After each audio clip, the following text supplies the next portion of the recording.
Sophia. Alors, vous allez bien? Amen. On n'a toujours pas l'éclairage tamisé. Si on éteint maintenant, ça va faire pouf. Ça va venir, ouais. On est en train d'installer. Vous savez, on essaie d'améliorer tout le temps. J'espère que vous en rendez compte. Une des choses qu'on va faire, c'est un éclairage tamisé, c'est-à-dire un éclairage dimmable, vous voyez, un peu plus fort, un peu moins fort, où on pourra faire, pas comme on fait maintenant on-off. On a tous les yeux qui piquent après la louange parce qu'on est tous dans le sombre, et puis on se prend les flashs. Alors, aujourd'hui, rapidement, parce que j'aimerais vraiment qu'on prenne un temps de prière à la fin avec un tunnel de prière, un tunnel de feu. C'est ce qui est prévu ce soir, on va prier ensemble vraiment pour que le Saint-Esprit agisse. Mais je voudrais absolument terminer cette thématique que j'ai commencé début d'année sur l'argent. Alors j'espère que cette thématique, merci la lumière, j'espère que cette thématique aura en tout cas impacté vos cœurs. Le but de cette thématique, c'est pas que nous puissions avoir plus d'argent dans la communauté ou avoir plus d'argent sur les comptes de Vivea. Le but, c'est que vous saisissiez l'importance spirituelle d'avoir un bon rapport à l'argent. Vous êtes avec moi? Nous avons vu ensemble plusieurs points et c'est hyper important. Si vous voulez et que vous avez manqué les messages précédents, vous pouvez aller les voir sur YouTube ou sur Facebook. Nous avons tous les messages qui sont mis. C'est ici le 4e message et donc c'est la fin de cette petite thématique.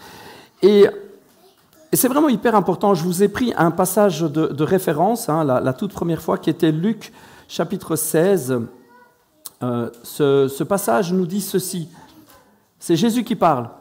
Si vous avez des richesses entachées d'injustice, utilisez-les pour vous faire des amis. Ainsi, le jour où elles vous échapperont, ces richesses, ils vous accueilleront, les amis, dans les demeures éternelles. Si quelqu'un est fidèle dans les petites choses, on peut aussi lui faire confiance pour ce qui est important. Celui qui n'est pas fidèle dans les petites choses ne l'est pas non plus pour ce qui est important. Si donc vous n'avez pas été fidèle dans la gestion des richesses injustes, terrestres, qui vous confiera les véritables, c'est-à-dire les célestes? Si vous n'avez pas été fidèle dans la gestion du bien d'autrui, qui vous donnera celui qui vous est personnellement destiné? Notre part à tous, notre destinée, notre onction, ce que Dieu, le plan, celui qu'il a pour nous. Aucun serviteur ne peut être en même temps au service de 2 maîtres.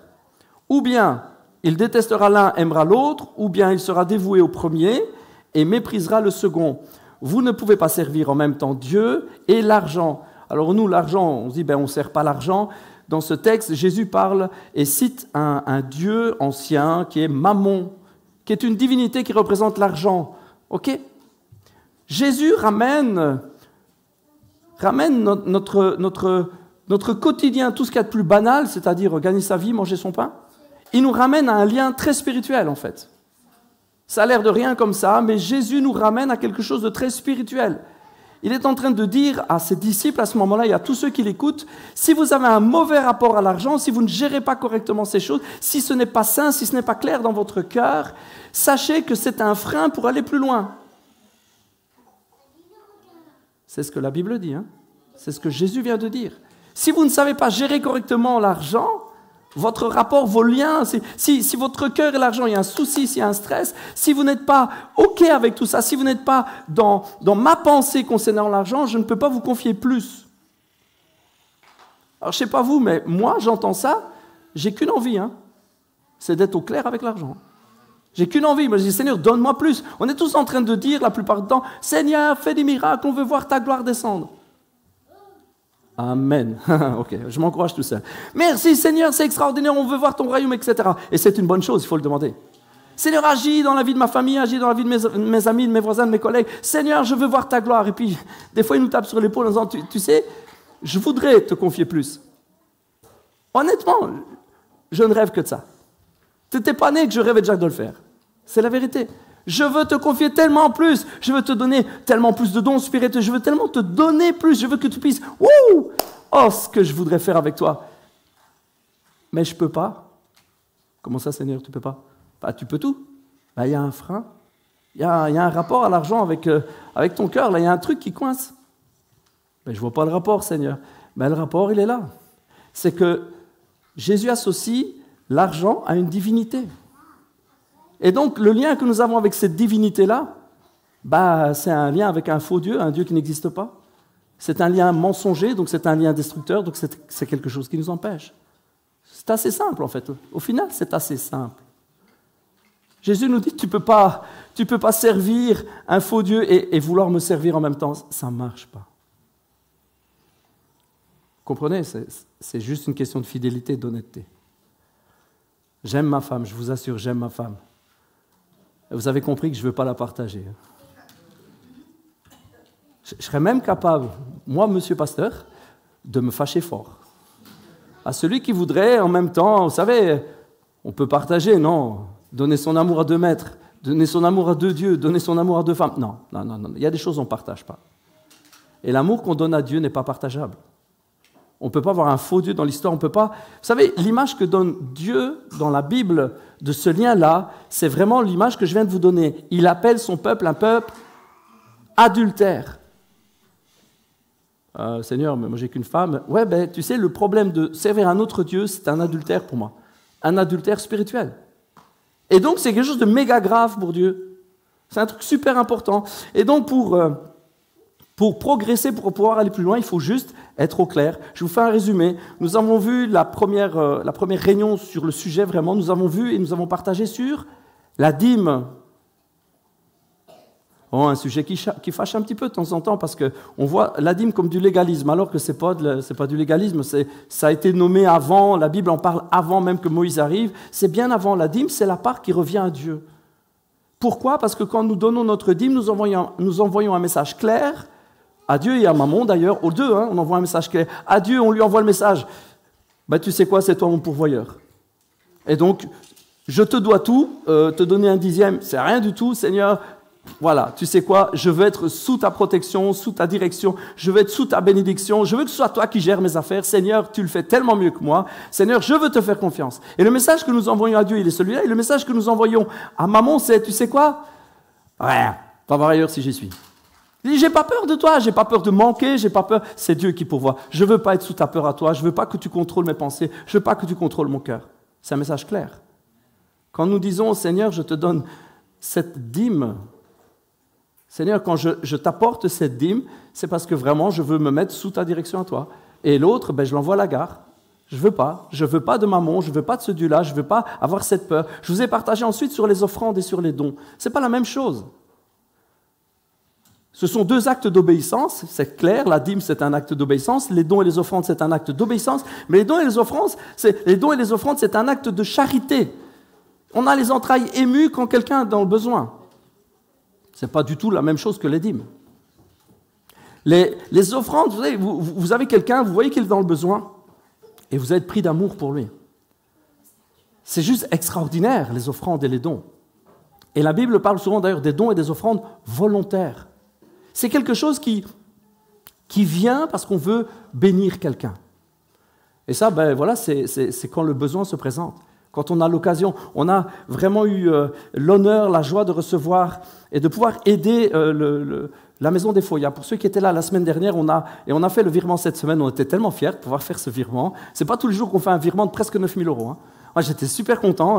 Le frère qui a fait le virement, le comptable, il me dit ouais, ça y est, c'est fait. Il m'a envoyé la photo. Waouh, 9 000 € presque. 8 900 €. On a versé 8 900 € de dons pour les Foyas.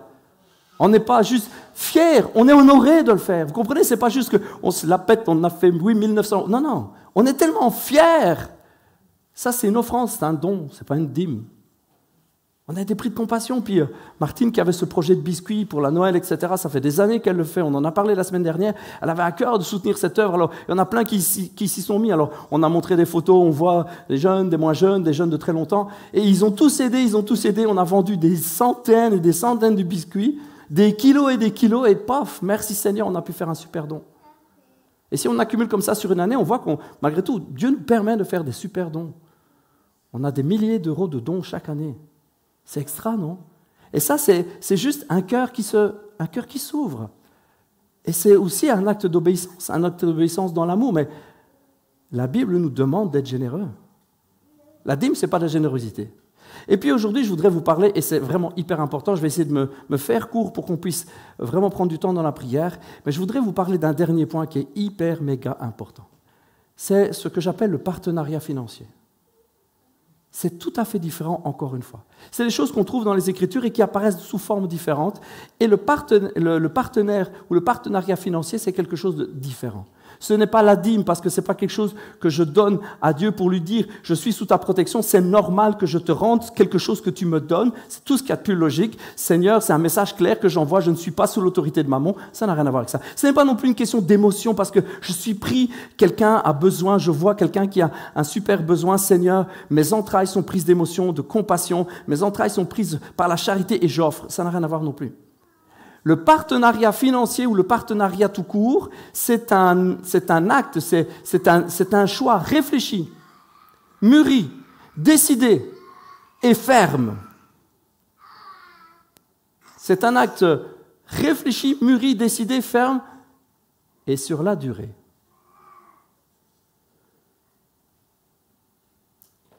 À plein d'endroits dans les Écritures, on trouve l'image du champ. Vous avez déjà lu ça dans les Écritures? À plein d'endroits. On parle par exemple dans le jargon chrétien du champ missionnaire. Le champ à patates. Le champ missionnaire. On parle du champ missionnaire en parlant des âmes qui ont besoin d'entendre parler de Jésus.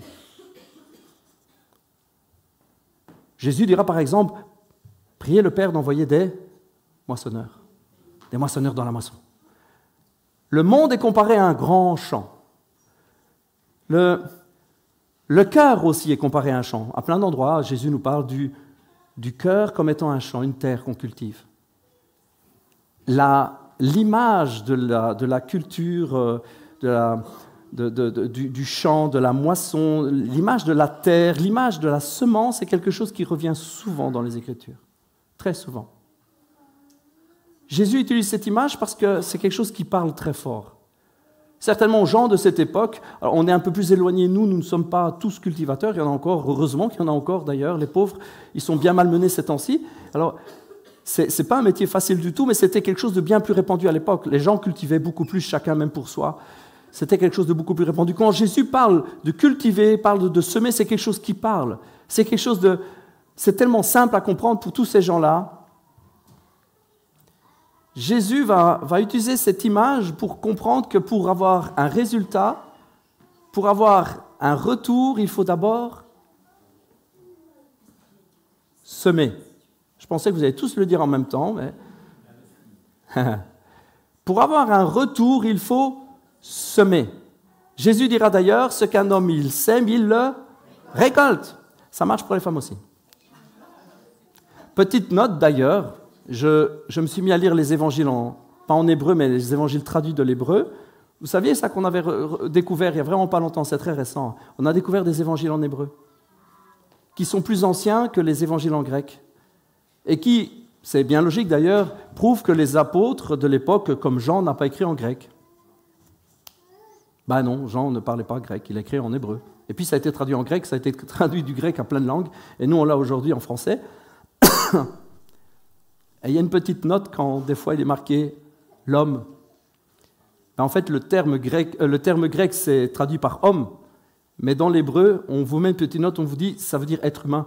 C'est le vivant, c'est la personne homme-femme. C'est clair en fait. Dans le texte hébreu, dans la pensée juive de l'époque, il écrit « homme », c'est pas du tout comme nous on dit « homme ». Note au passage. Comme ça, quand vous lisez « homme », qui a été traduit du grec au français, vous lisez « homme », sachez que la plupart du temps, il veut dire le genre humain. Les gens, quoi. Vous, moi, tout le monde. Les petits, les grands, les jeunes et les jeunes depuis longtemps, les hommes et les femmes. L'aspect partenariat est un aspect qui a très longtemps et beaucoup trop longtemps été négligé dans l'Église. C'est un aspect complètement zappé. La plupart du temps, dans l'Église, on ne parle pas de partenariat, on ne parle pas de semer pour récolter, on ne parle pas d'utiliser la semence que Dieu met à notre disposition, on ne parle pas de cela dans ce but, ni dans cette idée des finances. On a complètement zappé cette partie. Pendant des années, on a complètement zappé ça. Alors que Jésus est très clair. Je vous relis le passage qu'on a pris du début. Si vous n'êtes pas fidèle dans la gestion des richesses injustes, qui vous confiera les véritables, c'est-à-dire les célestes? Il est bien question de finances, il est bien question de bénédictions qui y sont liées. il est bien question de semer, il est bien question de récolter. Il est bien question d'utiliser ce que Dieu nous donne comme il le faut et pour son royaume. Et les finances en font partie. Et c'est ce qu'on appelle le partenariat. Si on réfléchit correctement et si on comprend que ce que Dieu nous donne doit être utilisé pour le royaume, on comprend très très vite que les finances que Dieu met à notre disposition doivent être utilisées pour le royaume. C'est très simple à comprendre. C'est un aspect qui est complètement négligé parce qu'on regarde tous à notre bien. On regarde à notre maison, on regarde à notre confort. Est-ce que c'est mal d'avoir du confort? Certainement pas. Est-ce que Dieu est contre les belles voitures? Certainement pas. Est-ce que Dieu est contre le fait d'avoir une belle maison? Absolument pas. Mais est-ce que Dieu veut que nous puissions semer et apprendre à récolter? Oui. Alors vous me direz tout de suite, je l'entends déjà, mais pasteur Miguel, la première chose qu'il faut pour toucher des âmes, c'est témoigner. Amen. Ça, c'est clair. Je ne remets pas ça en question. C'est la première des choses qu'il faut faire. Il faut être un témoin. Tu veux toucher des âmes? Sois un témoin. Tu veux toucher des âmes? Passe du temps à parler de Jésus. Passe du temps, fais-le et encore. Prends toutes les occasions qui se proposent à toi, qui arrivent à toi pour parler, pour prier, pour témoigner, pour briller, pour chanter, pour louer, pour être à l'image de Christ. Mais à tout cet aspect, semer pour récolter, que nous oublions. Ah mais moi je sème de mon témoignage. Oui, mais là, il est bien question d'argent. Il est bien question d'argent. Et Jésus déclare bien, là si vous me dites le contraire, alors on ne comprend pas ce qui est écrit ensemble, mais Jésus déclare bien, si tu veux te voir confier des choses plus importantes, il faut apprendre à semer et à utiliser correctement ce que je te donne. En fait, il faut réaliser, les amis, que les richesses que Dieu met à notre disposition, c'est un bras de levier. C'est une force. Ici-bas sur terre, vous savez ce que c'est l'argent? C'est une puissance. Ce n'est pas une puissance comme le Saint-Esprit, évidemment. Il n'y a pas de commune mesure avec le Saint-Esprit. Ne me faites pas dire ce que je n'ai pas dit. Mais pour les êtres humains, entre eux, c'est une force. Ne dites pas que vous ne le savez pas. Hein. C'est une force. On sait en faire des choses avec de l'argent. Hein. Des bonnes choses. Hein. Je ne sais pas, vous me regardez avec des drôles de yeux, mais des bonnes choses. On sait en faire des bonnes choses avec l'argent. Vous voulez aider quelqu'un? Vous pouvez l'aider avec une tape sur l'épaule. Mais je vous assure que s'il a besoin de manger, il préférera un repas. Hein. Mais vous pouvez l'aider avec une tape sur l'épaule. Hein. Ça va aussi. Vous pouvez lui dire, je vais prier pour toi. Évidemment qu'il faut prier pour lui. Mais sur le moment là où il a besoin d'une paire de chaussures, parce qu'il va pieds nus, qu'est-ce que vous voulez qu'il prie pour moi? On n'irait pas au magasin de chaussures plutôt? C'est tellement simple à comprendre. Il faut utiliser ce que... C'est une force, l'argent. C'est une force. Ça ne fait pas bouger les démons, mais ça fait bouger les hommes. Ça ne fait pas guérir les gens, mais ça fait bouger les gens. Ça ne les guérit pas d'un tas d'affaires, mais ça les aide, ça les fait avancer, et ça leur donne de pouvoir rencontrer un jour Dieu aussi. C'est une réalité. Et parce qu'on délaisse cet aspect, je vais utiliser mes biens pour cela. Parce qu'on délaisse cet aspect, on passe à côté de choses que Dieu voudrait nous confier. Il voudrait nous confier bien plus. Alors, de deux choses l'une. Ou alors vous vous dites, pasteur Michael, tu sais quoi? Moi, je suis content avec ce qu'on a. Oh, moi, je trouve ça cool. Je trouve qu'il faut juste plus prier. Ok. Va pour ça. Mais moi, je suis loin d'être satisfait avec ce que je vis. Je ne parle pas de mon portefeuille, je parle du résultat de l'Église.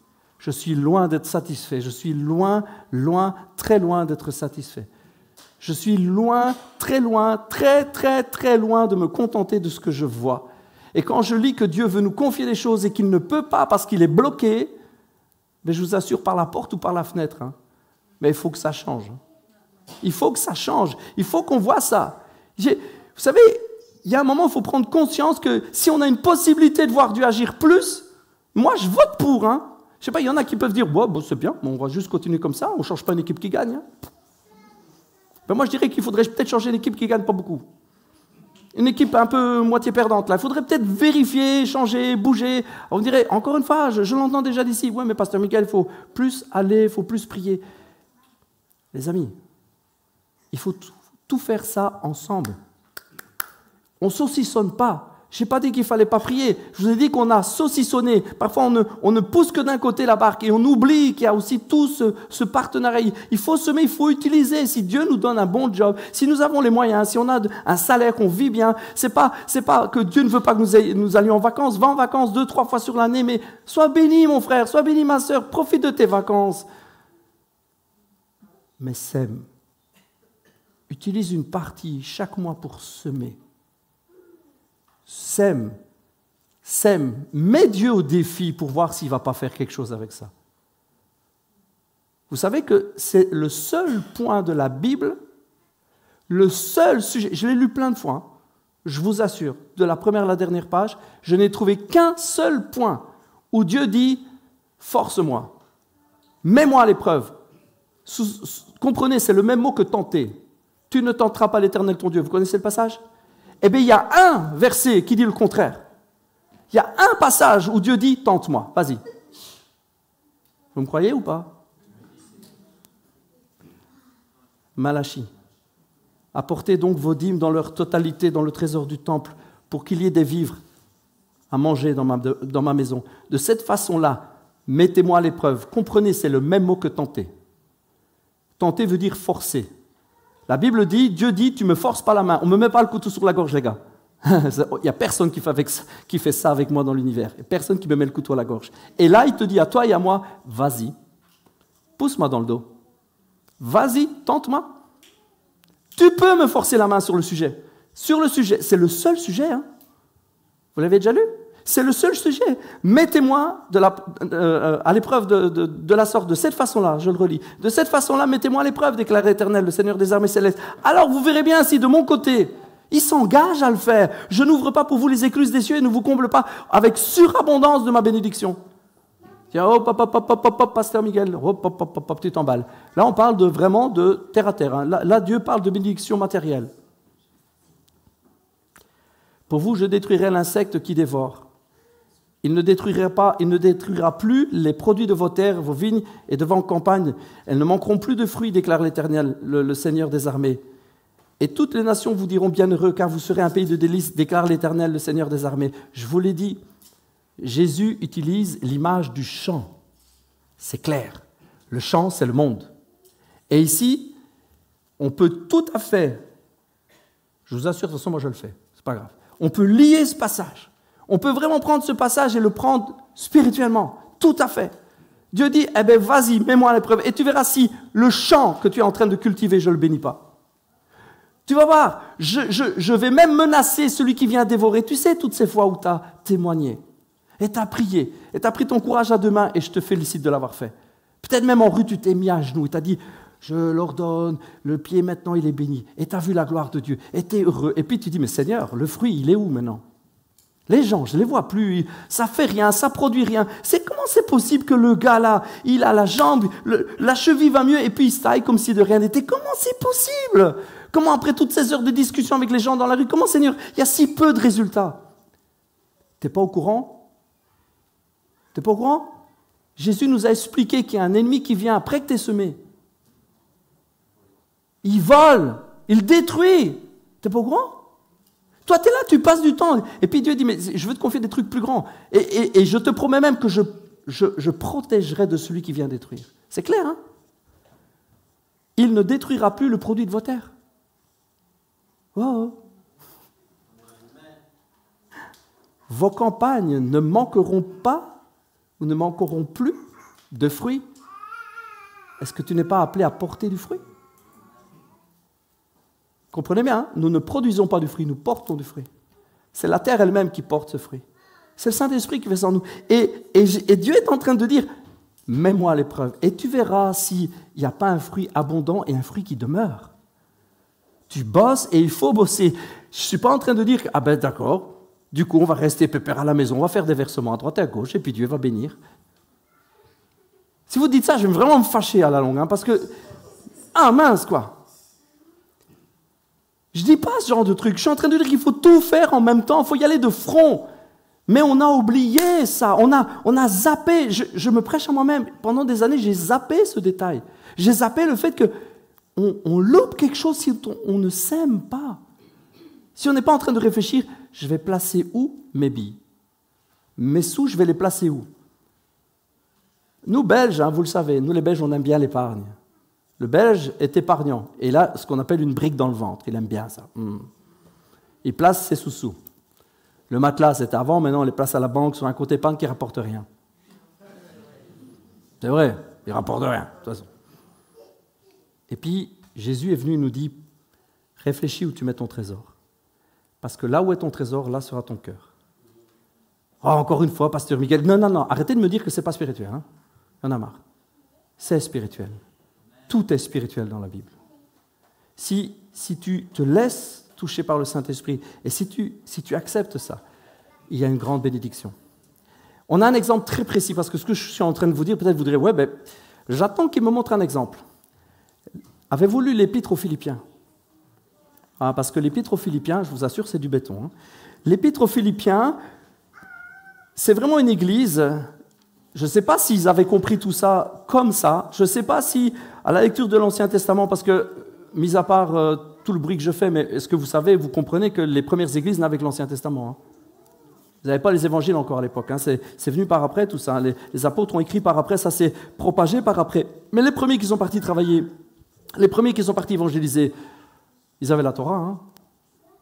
Hein. Ils utilisaient les prophètes, ils utilisaient la Torah, et puis ils allaient dans les maisons d'assemblée, qu'on appelle ça en hébreu, c'est-à-dire les synagogues, et là ils prêchaient, et ils utilisaient la Torah, ils utilisaient les psaumes, ils utilisaient tout ça pour parler du Messie, les amis. Toute la Bible est bonne, du début à la fin. Mais Philippiens, c'est juste extraordinaire. Je ne sais pas s'ils avaient compris ça dans les Écritures, je ne sais pas s'ils l'ont fait d'un acte naturel, je ne sais pas s'ils l'ont fait comme ça, mais c'est juste extraordinaire. Paul écrit aux Philippiens, je vous lis, pas besoin d'afficher parce qu'on va aller vite. J'exprime à mon Dieu ma reconnaissance chaque fois que je pense à vous. C'est sympa. Ça commence bien. Moi, j'aime bien quand il y a un super homme de Dieu comme ça qui t'entend t'écrire, dit « Je pense à toi, je prie pour toi ». Ça fait du bien. Moi, je vote pour. Je prie pour vous en toute occasion et c'est toujours avec joie que je le fais. Oui, je remercie Dieu pour votre solidarité qui, depuis le premier jour jusqu'à maintenant, a contribué à l'annonce de l'Évangile. J'en suis fermement persuadé, celui qui a commencé en vous cette bonne œuvre la poursuivra jusqu'à son achèvement au jour de Jésus-Christ. Première chose, Paul dit que depuis le début, les Philippiens ont été solidaires avec lui et que cette solidarité contribue, aide, favorise l'annonce de l'Évangile. Il dit, c'est pas juste les gars que ça m'a fait vachement du bien de recevoir les nouveaux pantalons et chaussures que vous m'avez envoyés. Il est en train de dire, c'est bien que vous m'envoyez, la solidarité que vous avez avec moi m'aide à annoncer l'Évangile. Ça fait de nous des partenaires.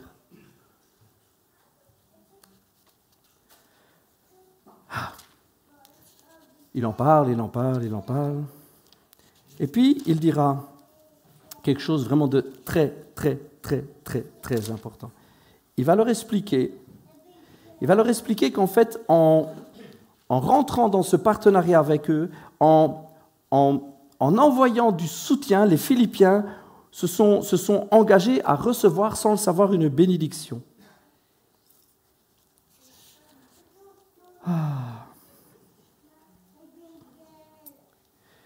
Vous avez bien fait, dira-t-il, vous avez bien fait de prendre part à ma détresse, comme vous l'avez fait.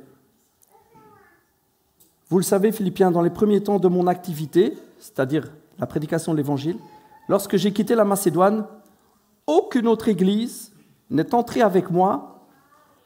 Ouvrez les oreilles parce que ça, c'est super important.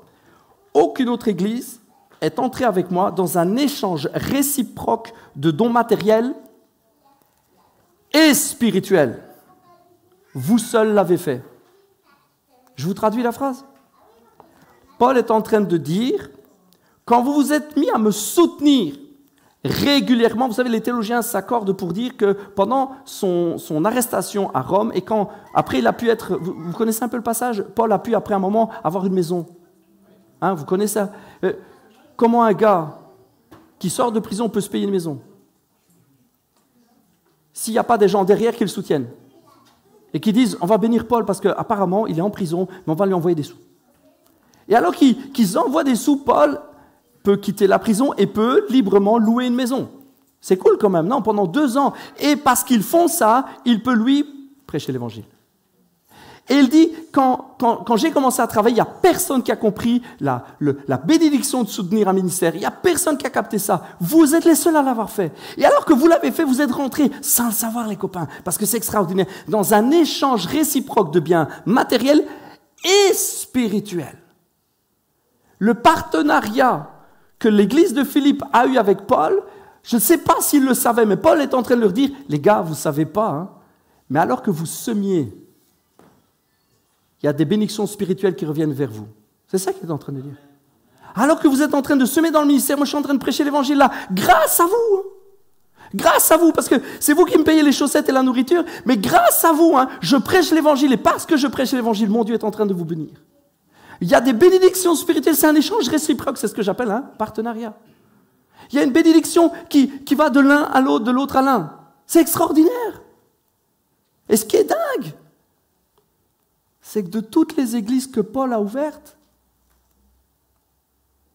c'est les seuls qui l'ont fait.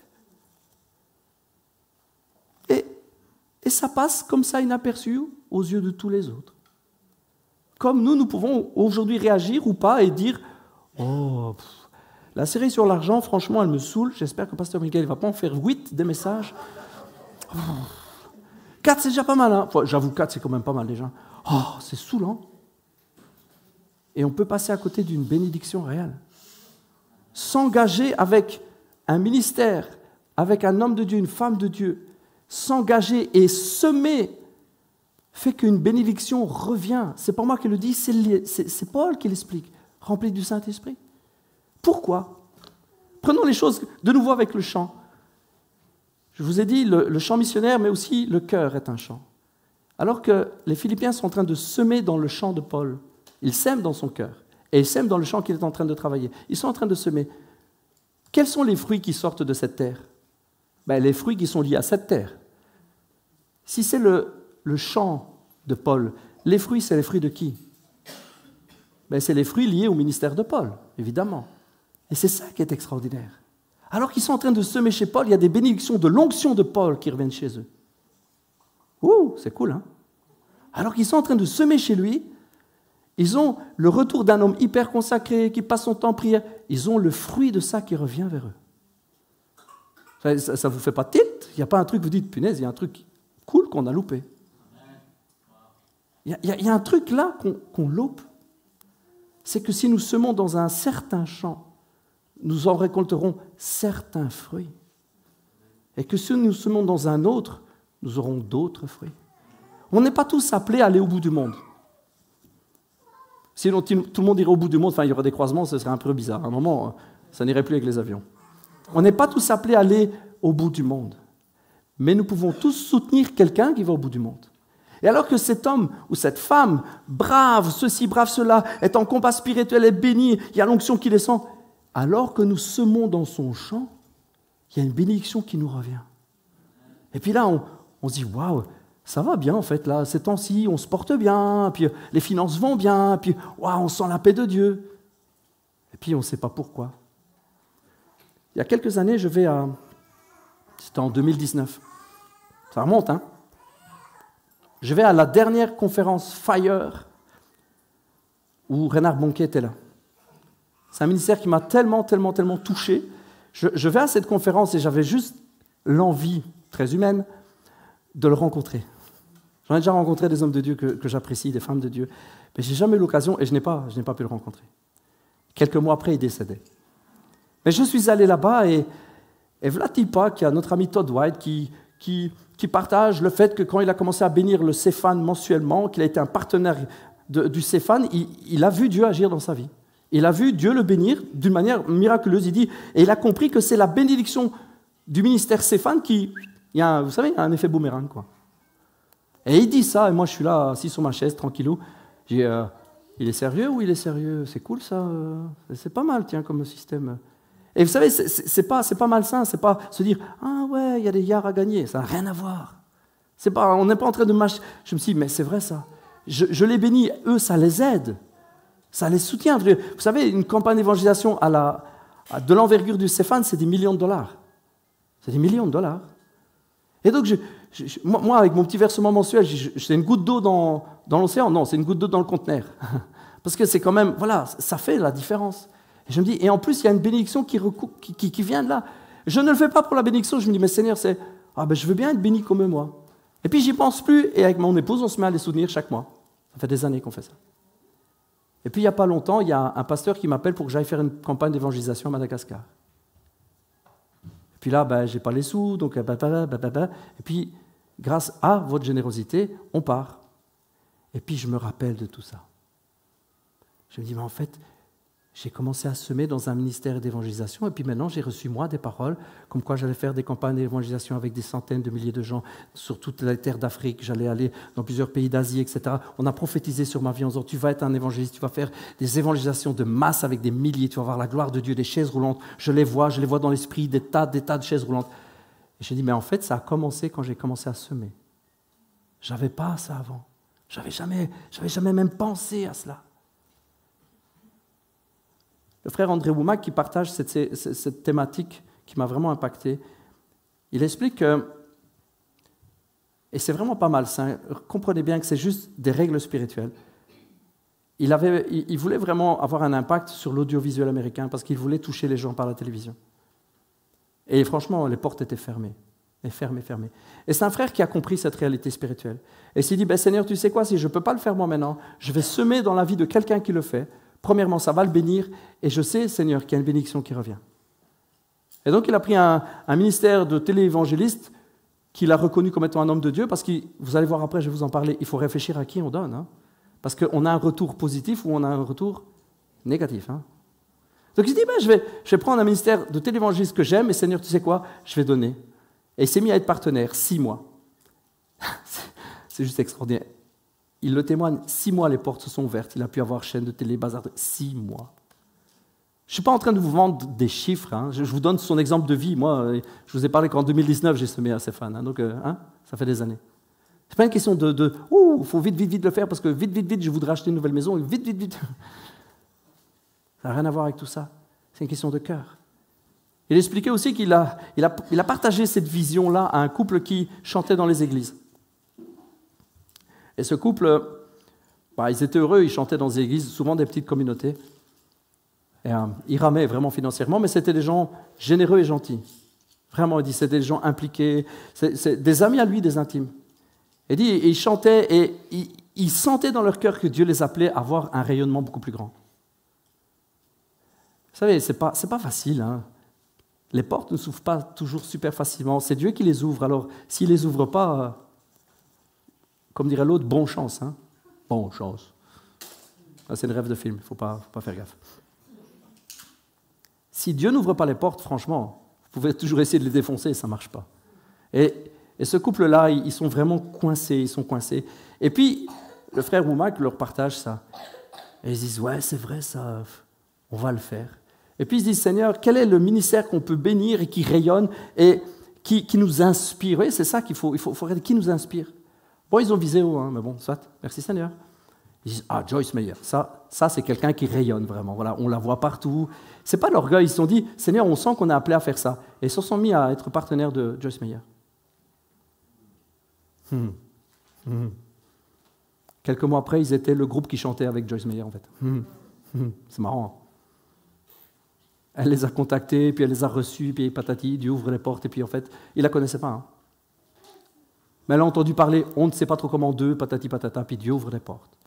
Et puis pendant, je ne sais pas combien d'années, j'ai oublié le chiffre, mais peu importe, ils ont chanté à chaque fois à l'ouverture des séances de Joyce Meyer, etc. Ils chantaient pour elle. Et donc Dieu les a amenés à rayonner. Alors là c'est vraiment un coup d'humour de Dieu. Ils ont dit, Seigneur, on veut avoir le même rayonnement. Ben, un peu, mon neveu, que tu vas l'avoir. Tu es en même temps avec les mêmes foules, donc forcément, c'est exactement le même rayonnement. Il y a une réalité spirituelle là derrière. Il faut réfléchir là où on sème. Il faut vraiment réfléchir à ce qu'on fait. Il faut réfléchir à comment nous gérons les biens que Dieu nous donne. Si nous voulons qu'il nous donne plus, qu'il nous donne des dons spirituels, des bénédictions véritables, il faut apprendre à gérer correctement les biens d'ici-bas. Il faut évidemment continuer à prier, chercher le feu. C'est ce qu'on va faire tout à l'heure. On va prier pour que le Saint-Esprit touche, on va faire un fire tunnel. Et Il faut continuer à prier pour que Dieu descende, mais il faut aussi être en accord avec ce qu'il nous dit. Et puis s'il nous dit, ça c'est une barrière, je veux te donner plus, je veux que tu puisses recevoir plus. Et des choses véritables, des choses excellentes, des choses spirituelles. Je veux te donner plus, mais apprends à gérer correctement. Commence à semer là où il faut semer.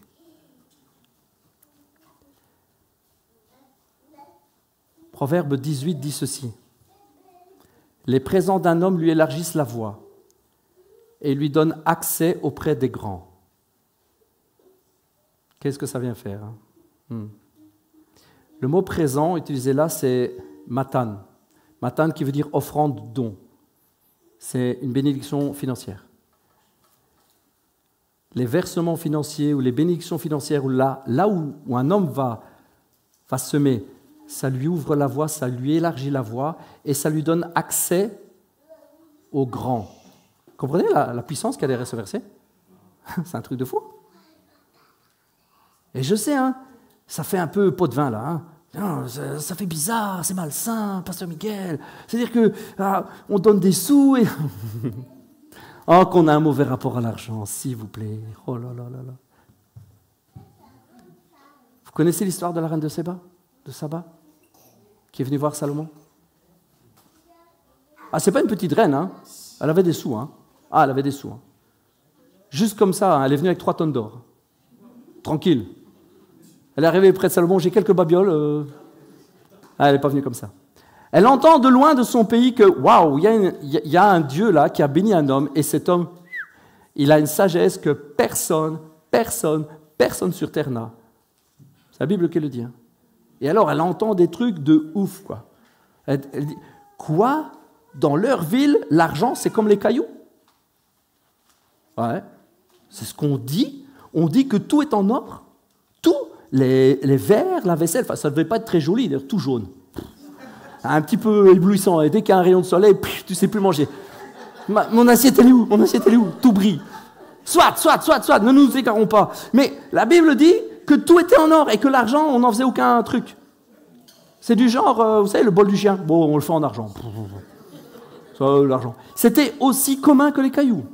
Et c'est fou, Quand vous lisez la richesse qu'il y a là, c'est un truc de fou. Et elle entend parler de ça.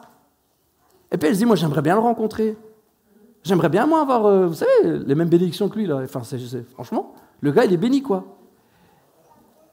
Mais vous savez, on n'a pas un entretien aussi facilement avec le King Salomon. Ah, ben pour pouvoir accéder au gars, je suis sûr qu'il y avait une liste d'attente comme le bras, puis il fallait prendre rendez-vous. Enfin, vous imaginez même pas diplomatiquement ce qu'il faut faire, les trucs qu'il faut bouger. Elle a su comment agir. Je vais venir avec des cadeaux. Parce que tu sais quoi? Ce que tu offres t'ouvre les portes. Ben ouais. Et donc elle a été reçue très correctement. La Bible nous dit quoi? Que Salomon n'a été arrêté par aucune de ses questions. Elle a reçu réponse à toutes ses questions. Il lui a montré tout ce qu'il avait. Et quand elle a vu tout ça, elle a dit, ben mon neveu, ça n'a rien à voir avec ce qu'on m'avait dit. Purée, on ne m'avait pas dit la moitié. C'est un truc de ouf, quoi. Ah!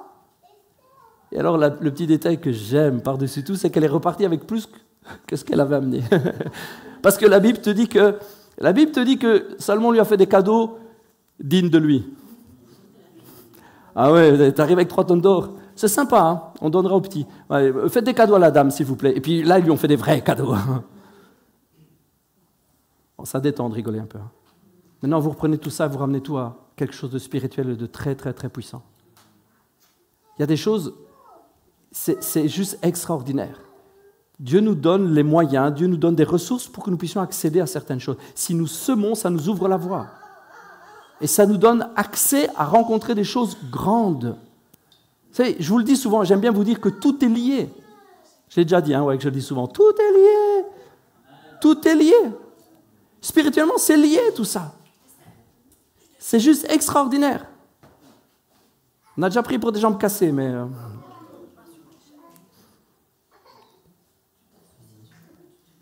Il y a une réalité spirituelle dans le fait de semer et d'utiliser les biens que Dieu nous donne. Il y a un retour, il y a un partenariat. Ce que je suis en train d'essayer de vous dire, vous savez, je vais terminer là parce que de toute façon l'heure avance. Ce que je suis en train d'essayer de vous dire et de vous partager, c'est que Dieu met à notre disposition des choses. Dieu nous donne les moyens. Ce n'est pas une question de beaucoup de moyens ou de pas beaucoup de moyens. Il nous donne des moyens. À la hauteur de nos moyens, nous pouvons semer. Dernièrement, alors que mon épouse et moi on réfléchissait beaucoup à ça, eh bien, on a regardé les ministères qui nous parlent. Je vous le relis parce que je suis quasi certain que c'est passé inaperçu. Apportez donc vos dîmes dans leur totalité dans les trésors du temple pour qu'il y ait des vivres à manger dans ma demeure. Il y a un lien direct avec ce qui te nourrit, ce que tu reçois de Dieu, ce qui te bénit et ce que tu sèmes. Nous, mon épouse et moi, on a regardé les ministères qui nous bénissent, que nous sommes nourris par eux. J'ai regardé les ministères qui impactent ma vie et les ministères, je sens que je suis appelé à faire la même chose. Et on est devenus partenaires. Mon épouse et moi, on s'est mis à verser des sous tous les mois. Ce n'est pas une question d'être riche. Hein. J'ai un peu plus de 2 000 € de salaire. Mon épouse, elle a quoi, 1 000 aidés. Elle a mi-temps. On ne roule pas sur l'or. Hein. On aimerait changer de maison, on ne l'a toujours pas fait. Mais on croit. On croit que Dieu va le faire. Dieu nous a promis qu'on aurait tout ça. Ah, on lui fait confiance. Je vous parle toujours de mes chaussures. J'aime bien mes chaussures, j'aime bien les Jordan. Ben, ça fait un moment que j'aimerais même payer une paire de vertes. Hein. Ben, vous savez quoi, je ne peux toujours pas. Ben, c'est vrai. Et quoi, parce que je ne sais pas me payer les chaussures que je veux, je vais être radin sur le fait de donner à quelqu'un qui bosse pour le Seigneur? Ben non. Vous savez, sur quelques mois, ce que j'ai versé me paye mes chaussures. Hein. Même si c'est des chaussures, le modèle que j'aime bien, il ne faut pas le dire, il a 400 €. Mais sur quelques mois, c'est fait. Hein. Si je suspends un tout petit peu mon partenariat, que je dis, bon, quand même, ouais, tous ces sous qu'on donne, je sais pas, je ne les donne pas, puis je me paye ma paire de chaussures. Et puis, le Seigneur m'en voudra pas, j'en ai besoin d'une nouvelle paire de chaussures quand même. Vous êtes d'accord avec moi? Une paire de chaussures, c'est cool. Hein. Puis je ne donne pas comme partenariat, et puis je reprendrai juste après. Bon, après, il y aura peut-être autre chose, mais bon, juste après juste après de l'autre chose, on reprendra. Bon, après, il y aura peut-être encore autre chose, et ainsi, on ne donne plus jamais rien. Et on a choisi des ministères qui nous impactent et desquels nous sommes nourris. Nous sommes bien versés chaque mois. Vous savez, il ne faut pas verser des tonnes. Hein. Nous, on verse 25 € à plusieurs ministères. 25. C'est pour ça que je vous dis qu'en quelques mois, mes chaussures, elles sont payées. Mais merci Seigneur. Je sème. Je sème parce que vous savez quoi, j'y crois vraiment. Premièrement, ils en ont besoin, ces gars-là. Ces gars-là et ces femmes-là, ils en ont besoin. Prenez les ministères qui vous parlent. Parmi les ministères qu'on soutient, il y a EMCI TV. Vous êtes bénis avec EMCI TV? Ils font du bon boulot. Si un jour il y a quelqu'un de EMCI TV qui nous regarde, soyez bénis, vous nous bénissez vraiment. On s'est mis à verser des sous à EMCI TV. Parce que premièrement, ils en ont besoin. Et deuxièmement, vous avez vu le rayonnement qu'ils ont dans la francophonie? Moi, on a prophétisé sur ma vie. Tu vas avoir un rayonnement dans la francophonie. Je dis, Seigneur, ben voilà, ça c'est un bon exemple. Ils rayonnent sur toute la francophonie. Seigneur, je vais les bénir. C'est simple. Hein. C'est pas compliqué. Et vous savez quoi? Ça fait pas mal au ventre. On vit bien. Hein. On finit nos fins de mois. Hein. Bon, des fois un peu serré, mais on finit nos fins de mois quand même. Dieu est fidèle. Et puis, c'est parfois des périodes dans lesquelles on passe parce que Dieu nous teste. Et puis après, Dieu ouvre les écluses des cieux. Pourquoi je vous dis ça? Parce que je ne suis pas en train de dire « Ah, donc, pasteur Miguel, il voudrait qu'on verse à l'église. » Ah non, non, non, il a dit des ministères. Ah ouais, c'est vrai qu'il a un ministère avec sa femme qui s'appelle M&D. Comprenez Miguel et Déborah. On ne s'est pas foulé la tête. Hein. Miguel et Déborah Ministries, en américain, ça fait mieux. Honnêtement, je ne voudrais pas que vous versiez des sous sur mon ministère. Je ne voudrais pas. Je n'ai pas besoin de ça. J'ai vraiment pas besoin que vous versiez chez moi. En fait, d'ailleurs, je ne préférerais pas. Trouvez un ministère qui vous bénit. Cherchez des ministères et ne faites pas l'erreur de dire « Oh, mais c'est déjà un ministère qui a plein de sous. » Sachez que, je vous en ai déjà parlé, le ministère, par exemple, d'André Boumac, qui émet sur plein de télévisions, enfin, qui a un travail immense, dépense des millions et des millions et des millions de dollars, des millions et des millions de dollars pour continuer son ministère. Et là, on se dirait, ouais, ben lui, il a déjà plein de gens qui l'aident. Ben, en fait, c'est comme ça que Dieu travaille. Le gars bénit beaucoup, donc il y a beaucoup de bénédictions qui reviennent, mais tu peux bénir beaucoup aussi. Enfin, amen. Et tu peux, toi aussi, rentrer dans un échange réciproque de dons matériels et spirituels. comme Philippiens et Paul. Il y en a peut-être plein qui auraient dit à cette époque, mais Paul c'est déjà un ministère vachement connu, on pourrait peut-être soutenir un petit gars du coin. Si tu veux. Regarde les fruits d'abord. Regarde les fruits de la personne. Je termine avec ceci, parce que si tu sèmes dans quelqu'un qui travaille mal, tu peux aussi avoir un retour de cela. Je n'oublierai jamais, les exemples d'hommes de Dieu et de femmes de Dieu qui, à un moment donné de leur vie, parce que le Saint-Esprit leur a mis en garde, ont arrêté de soutenir un ministère, ont arrêté de travailler avec un ou l'autre, et puis on apprend quelques mois plus tard que ce ministère est tombé dans l'adultère, ceci, cela. Il faut vraiment demander au Saint-Esprit. Il faut vraiment demander au Saint-Esprit. Et le fait parfois de s'acharner à vouloir absolument soutenir une petite communauté, un petit truc, parce qu'on a le cœur qui est fendu en deux quand on voit comment ils triment, comment ils ont du mal. Mais parfois, cette petite communauté ultra-légaliste qui est anti-Saint-Esprit et tout ça, n'attire pas la bénédiction de Dieu. Et alors on dit « Oh mais Seigneur, c'est tellement bon de soutenir, je vais les aider, tout ça. » Ben ouais, tu auras la bénédiction qui est sur eux. Hein. Tu auras un retour spirituel de leur bénédiction. Alors, ils sont anti-Saint-Esprit, ils ne veulent pas du parler en langue, ils ne veulent pas la guérison, ils ne veulent pas tout ça, les miracles, ouais, c'est ça, sécessionniste. Nous, on ne veut pas de ça, on ne veut pas de ça, on ne veut pas de ça, on ne veut pas de ça. Et en plus, il faut absolument appliquer la loi, on n'est pas pour si... Enfin, vous imaginez ? Il faut réfléchir, parce que c'est cette bénédiction-là qui va revenir. C'est ce fruit-là qui va revenir.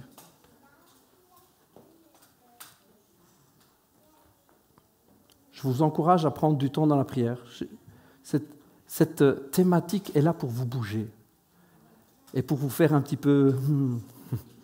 Ça fait chatouille ou ça démange, on ne sait pas trop en fait. Hein. Ça fait chatouille ou ça démange. Cette thématique, elle est là, cette série de messages, elle est là pour un peu nous pousser hors de nos limites. Je suis conscient que je pousse un peu le bouchon. Je suis conscient que c'est un petit peu ennuyant. J'en suis conscient. Croyez-moi, la première fois que j'ai entendu tout ça, la première fois que Dieu m'a dirigé sur ça, ça m'a un peu gêné, moi aussi. J'ai dit, ouais, j'ai l'impression que c'était bizarre quand même. Et puis, Dieu nous parle et puis on voit le fruit de ça. Et puis on comprend que tout ça, ce ne sont que des moyens que Dieu met à notre disposition pour bénir et être béni.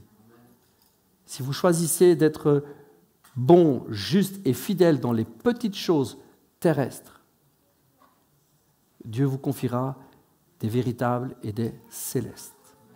Si vous gérez bien ce que Dieu vous donne ici et maintenant, aujourd'hui, c'est la prophétie d'une bénédiction demain. Si vous gérez bien, il vous sera donné plus. À celui à qui on a donné beaucoup de talents et qui a bien géré, Dieu donne encore. Vous avez déjà remarqué ? Vous connaissez cette parabole ? 10 talents, 5 talents, 1 talent. 10 talents, le gars, il place, il travaille bien, il gère bien, Dieu lui donne. Les 5, garde-les, c'est pour toi. Les 10, c'est pour toi, garde-les. Oh, c'est cool. C'était beaucoup d'argent, un talent. C'est pas une pièce de 1, c'est pas une pièce de 2 €, c'est beaucoup d'argent, un talent. Et puis, 5 talents, il fait le même. Il bosse bien, puis Dieu dit, regarde, c'est pour toi les... Wow. Et puis il y en a qui en a un. Peureux comme tout, il va, il fait un trou, il met la pièce dans la terre, le talent dans la terre. Quand le maître revient, il dit, regarde, c'est à toi, je sais bien que tu es dur en affaires en plus, hein, franchement. Tiens, je te rends tes affaires, surtout, je ne veux pas m'embarquer dans des trucs qui sont... Et il dit, méchant. Mais ce n'est pas ça que je veux dire. Regardez à qui Dieu donne le talent supplémentaire. À celui qui en avait 10 déjà. À lui, il lui donne encore. Je ne sais plus si c'est 5 et 2 talents, peu importe. À celui qui a beaucoup, on donnera encore. Tu veux des bénédictions? Sème. Tu veux encore plus de bénédictions? Sème. Et tout ça de pair avec, continue. Sois un témoin, tous les jours, sois un témoin. Partout où tu vas, sois un témoin. Mais ne néglige pas, s'il te plaît. Ne néglige pas cette bénédiction qu'il y a là derrière. Cette série de messages, elle est pour toi, pour que tu puisses réfléchir. C'est pour que tu puisses être mis au défi. Parce que je suis convaincu qu'il y a une bénédiction spirituelle immense pour l'Église, pour chacun d'entre vous. Soyez bénis. Merci Seigneur, on va prier ensemble et on va faire le Fire Tunnel. Seigneur, nous voulons te remercier, te louer, parce que tu es un Dieu absolument extraordinaire. Merci pour ta parole qui est pleine de richesse. Merci pour toutes ces révélations. Merci pour, waouh, tu veux nous ouvrir le cœur, Seigneur. Je ne veux pas être sous la peur de manquer. Je ne veux pas être sous mammon. Seigneur, je veux être libre de tout ça. Seigneur, moi, ce que je veux, c'est te servir. Je veux être libre. Je veux marcher dans la foi, Seigneur, et je veux Je veux la part qui m'est réservée, qui m'est destinée, Seigneur, la part, l'appel qu'il y a sur ma vie, Seigneur, je veux le vivre à 100%. Et je sais que mes frères et sœurs ici veulent la même chose, ils veulent vivre l'appel que tu as pour leur vie, Seigneur. Seigneur, je vais apprendre à semer encore et encore. Je prie vraiment que tu déposes ta paix, je prie que tu déposes un esprit vraiment un esprit ouvert, un esprit de révélation que tu déposes dans le cœur. Seigneur, merci pour vraiment la paix qui descend et merci pour ton action, Seigneur. Seigneur, je prie pour ce moment de prière que nous allons avoir, pour ce tunnel de feu, ce tunnel de prière que nous allons avoir. Seigneur, je prie, Saint-Esprit, que maintenant, tu commences à opérer, tu commences à travailler les cœurs, les corps, les âmes et les consciences, que tu viennes dans ce lieu et que tu descendes d'une manière toute particulière. Seigneur, alors que nous nous abandonnons à toi, Seigneur, alors que nous te prenons comme maître, alors que oui, nous ne voulons pas servir l'argent, nous voulons nous mettre sous toi, Seigneur, nous mettre sous ta main, nous mettre sous ton commandement, nous mettre sous ta bénédiction, ta provision et ta protection. Nous voulons nous mettre, Seigneur, sous ton autorité. Saint-Esprit, je prie pour que tu viennes et que tu agisses librement comme tu veux le faire. Merci, Seigneur Jésus. À toi toute la gloire, à toi toute la louange, à toi l'honneur. Dans le nom de Jésus, Père, j'ai prié. Amen. Alléluia. Merci, Seigneur. Alors, pour ceux et celles qui voudraient qu'on prie pour eux avant de se quitter, on va faire un tunnel de prière. Alors, pour ceux qui ont l'habitude, je vais appeler l'équipe de louange parce qu'on a prié ensemble avant pour ça. On a prié pour que Dieu touche et travaille les cœurs. Donc, je vous explique brièvement ce qu'on va faire. L'équipe de louange va se mettre ici en deux rangées. Tous ceux qui veulent qu'on prie pour eux, vous venez, vous faites le tour, vous rentrez de ce côté-ci, donc à votre droite, vous rentrez dans le tunnel de prière et vous ressortez par là. Venez l'équipe, on va se mettre plutôt ici. Non, pendant qu'on se prépare, si tu veux, tu peux donner un témoignage. Déborah voudrait donner un témoignage pendant qu'on se prépare. Donc, la technique, si vous voulez bien mettre juste un petit fond musical pour que ce soit cool. Donc, voilà, tous ceux et toutes celles qui veulent qu'on prie pour eux. Donc, nous, on va faire juste une allée, et voilà, tous ceux qui veulent qu'on prie, vous rentrez dans l'allée, on prie pour vous. Vous ne posez pas de questions, vous laissez juste le Saint-Esprit vous toucher, puis vous ressortez par là si vous êtes encore sur vos jambes, et puis vous allez vous rasseoir.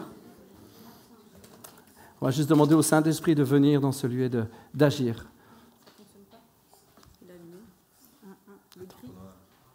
Ça arrive. Merci Seigneur Jésus. Le sans-fil gris.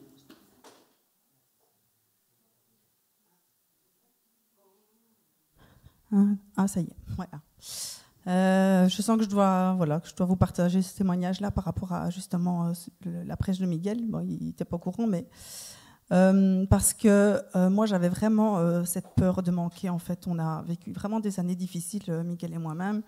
Et donc en fait, j'étais pas fidèle dans les offrandes, les dîmes, les offrandes. Et vraiment l'année passée, Dieu m'a beaucoup travaillé. Voilà pourquoi on en vient à vous en parler aussi. Dieu m'a vraiment parlé par rapport à ça, parce que dans cette recherche de toujours plus, Seigneur, je veux voir plus ta gloire. Et Dieu m'a vraiment dit, maintenant, j'aimerais que tu sois fidèle dans les dîmes et les offrandes. Et je ne comprenais pas ça. Souvent, j'avais des questions du genre, ouais, mais bon, voilà, vu qu'on est très serré financièrement, nous, on donne de notre personne, de ci, de là, enfin, soit, voilà. Donc, j'avais des trucs comme ça. Et sincèrement, devant Dieu, je disais, Seigneur, ça ne compte pas, ça. Et en fait, non, je sais aujourd'hui que non. Effectivement, la dîme, ça lui revient, c'est à lui. Et c'est vraiment beau parce que on a commencé à faire ça. Miguel m'a toujours laissé gérer les finances de la maison, et voilà. Et au début, je vous avoue que c'était super stressant, et vraiment,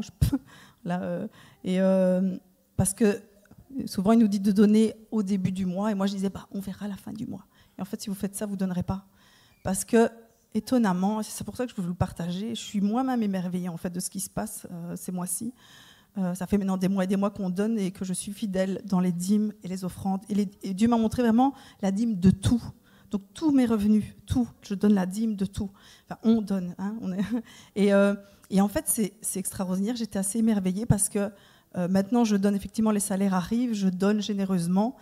Et d'habitude, on arrivait difficilement à moitié du mois. C'était déjà la galère. C'était déjà purée, on va faire comment là déjà pour se nourrir et tout. On n'a plus de compte épargne, c'est fini. Je vis vraiment jour le jour, on vit au jour le jour, et j'ai pas besoin de compte épargne.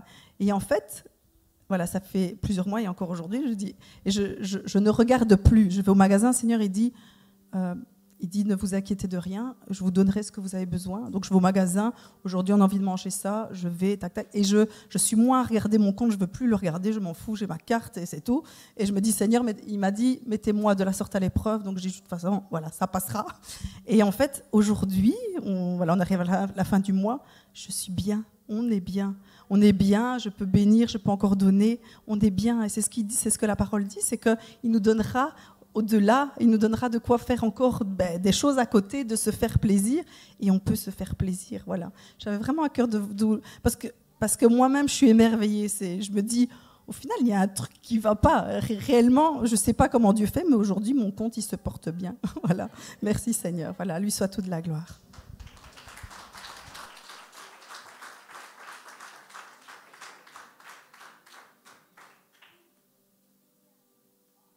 Alléluia, merci Seigneur. S'il y en a qui veulent donc compris. Merci Seigneur Jésus, feu du Saint-Esprit.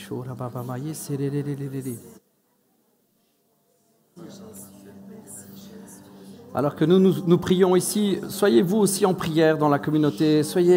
Priez librement, en esprit, en langue, priez. Soyez dans la communion. Et venez avec une faim, venez en ayant faim et soif de recevoir de la part de Dieu.